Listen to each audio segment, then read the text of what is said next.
Okay, so get this. We are diving into a real-life legal thriller today. Oh, I love those. Lay it on me. So picture this. We've got a hip-hop mogul, accusations that'll make your jaw drop, and a bail battle that just won't quit. Oh, okay, you've definitely got my attention. Who are we talking about here? None other than Sean P. Diddy Combs. Wow, P. Diddy.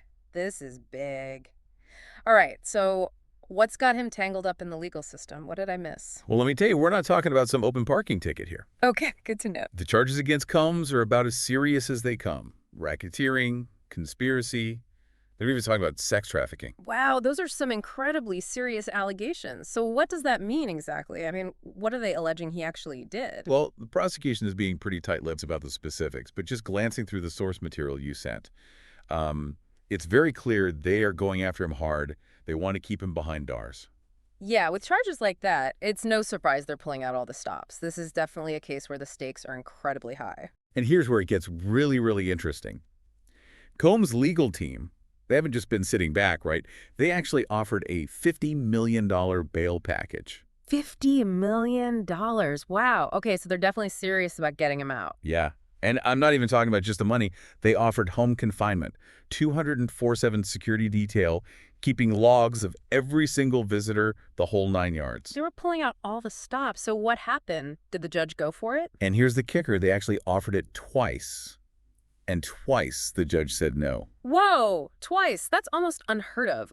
What kind of message are they trying to send by denying bail like that, especially with such a hefty sum on the table? That's the million-dollar question, literally. I mean, what does this tell us about how the justice system evaluates risk when you've got a case like this? Right, because usually those kinds of additional security measures, the home confinement, the monitoring, those are put in place to directly address any concerns about, flight risk or danger to the public. It makes you wonder, what did they see that made them say, nope, not once, but twice? It's definitely unusual. It seems like there's something in this case, something in the evidence presented, that goes beyond the typical factors they consider. And one of the things the prosecution keeps bringing up is this incident from 2016. Oh, really? What happened? Well, there's a video. It allegedly shows Combs in a pretty heated altercation Okay, with who? with his then-girlfriend.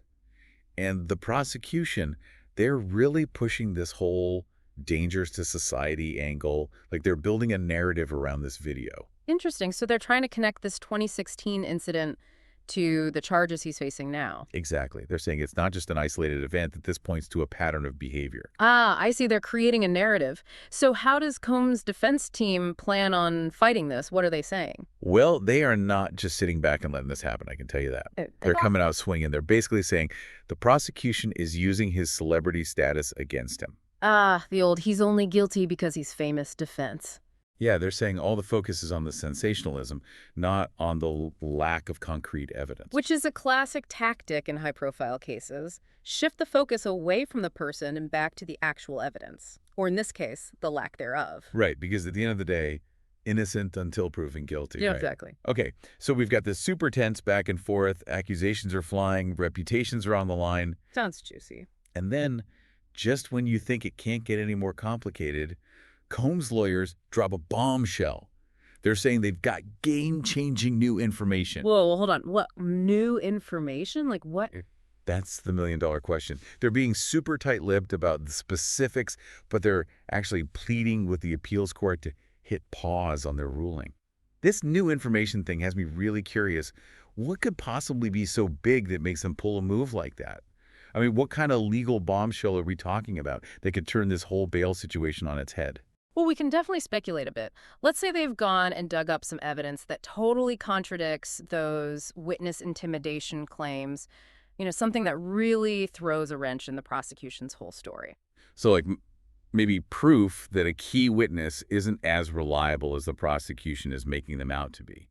Something that really puts a dent in that danger to society narrative they've been pushing so hard. Exactly. Or, here's another thought. What if it's not about new evidence, but about how the case has been handled? They might be saying that something wasn't done by the book during those initial bail hearings.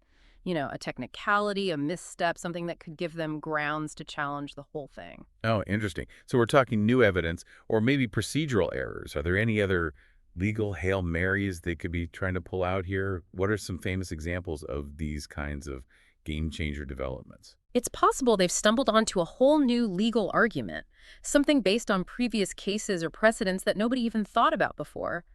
Think about it. There have been cases, maybe even with other big names involved, where bail was granted despite some really serious accusations. It's crazy how this whole thing really pulls back the curtain on the justice system. Yeah. You've got the prosecution building their case, the defense trying to poke holes in it, and now we've got this new information just making everything 10 times more complicated. And don't forget we've got a new judge in the mix now, Judge Supermanian. Oh, yeah, that's right. So what's the deal with that? Could a fresh pair of eyes on this case actually change things? Do judges really have that much individual power in these situations? Yeah, that's a great question. I mean, judges are supposed to follow the law, right? Yeah. But there's always some room for interpretation. Every judge brings their own experiences and biases to the table, whether they realize it or not. So one judge might be more likely to grant bail, while another one might lean more towards the prosecution, especially with a case this high profile. Exactly. And it's not just bail hearings either. These individual approaches can influence all sorts of things. Sentencing, how evidence is presented, a whole bunch of factors. So how do you think this Judge Subramanian is going to handle this whole new information thing? That's the big question, isn't it? Will they feel obligated to stick with what the previous judge decided, or are they going to come in with a completely different perspective? That's what makes cases like this so interesting. You see these little human elements at play within this massive system. Speaking of human elements and how this new information could impact everything, what are some possible outcomes here? Could this be the thing that saves Combs? It's like we're on the edge of our seats here. This new information, it could either totally blow this case wide open or just fizzle out and leave Combs stuck right where he is. It really shows you how unpredictable these legal battles can be. We've got a whole lot of what-ifs swirling around. Right, like what if this new information throws a key witness under the bus? Or what if it exposes some kind of procedural mistake that throws those initial bail denials into question? I mean, those are the scenarios that could really shift the balance in Cohn's favor, right? Absolutely. Those are the game changers we're talking about. But on the other hand, what if this big reveal isn't so big after all? What if it's not as earth-shattering as the defense is making it out to be? That's true. It could be a big letdown. So then what? What happens if it turns out this new information doesn't really change anything? Well, in that case, the court still has to look at it, right? They have to decide if it's even relevant, if it's credible, and if it changes their view of the whole case. They have to determine if it's strong enough to justify another look at the bail decision, or if those original arguments from the prosecution still hold water. And let's not forget about Judge Supermanian in all of this. It's kind of wild how a new piece of the puzzle pops up right as a new judge steps in, don't you think? I think this could be a turning point, having someone look at the case with fresh eyes. It definitely adds another layer, doesn't it? I mean, will Judge Subramanian feel obligated to follow the previous judge's lead? Or will they see things totally differently? It's these little human factors that make cases like this so interesting. It's not just about laws and evidence, it's about the people involved, too. You know, it really makes you stop and think about that whole innocent until proven guilty thing.